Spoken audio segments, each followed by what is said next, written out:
Ito, napakuluan na, nahugasan na rin.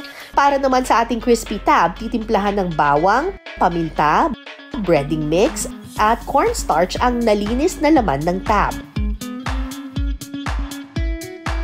Kapag kumapit na ang breading, pwede na itong i-deep fry. Ipiprito ito hanggang sa maging golden brown ng kulay. At pagkatapos, ready to serve na ang ating crispy tab.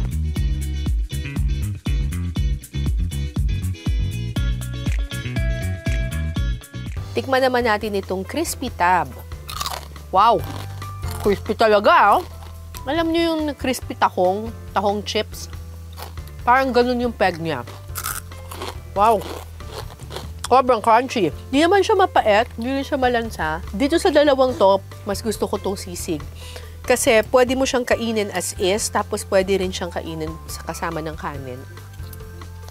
Siguraduhin nyo lang na kapag magluluto kayo ng tab, talagang pakuluin nyo siya ng maigi at saka talagang siguraduhin ninyo na nalinisan siya para wala na siyang mga dumi dun sa loob.